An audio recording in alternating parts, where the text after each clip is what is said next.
তো গাইজ বহুত দিনৰ মূৰত আজৰি পাইছোঁ আৰু আহিছোঁ আজি এলএছলৈ আৰু এলএছৰ অনাৰ মোৰ লগত খুবেই ভাল লাটুদা বুলি কওঁ আমি আৰু লাটুদা ক'লে সকলোৱে সোণাৰীত চিনি পায়। LS71 এই ৰেষ্টুৰেণ্টখনৰ নাম আৰু এইখন আছে সোণাৰী দলঙৰ নিচেই কাষত লগতে PB হস্পিটেলৰ সন্মুখত। মই দেখিলোঁ খুব ধুনীয়া ধুনীয়া পেইণ্টিং আছে এই ৰেষ্টুৰেণ্টখনৰ ভিতৰত আৰু সোমাই প্ৰথম মোৰ মানুহজনীয়ে অৰ্ডাৰ দিলে যিহেতু দাসদাৰ চুপ আৰু ম'ম' আমি খুবেই ভাল পাইছিলোঁ।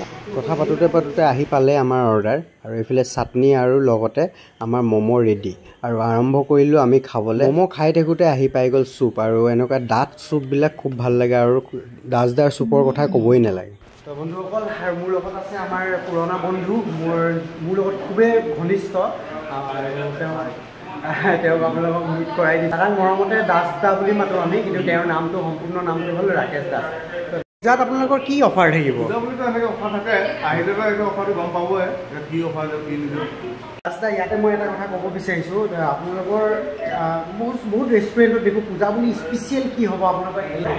পূজা বুলি এলএছ ফালৰ পৰা তোমাৰ তন্দুৰী আহিব মানে আপোনালোকৰ আইটেম কি স্পেচিয়েল আইটেম? চিকেনৰ আইটেম বেছি স্পেচিয়েল লাগে, তন্দুৰো বহাব বুলি শুনিছোঁ। বহাম বুলি ভাবিছোঁ। আচ্ছা, আৰু তোমাৰ স্নেক্সৰ আইটেম আমাৰ ভেৰাইটিজ থাকিব।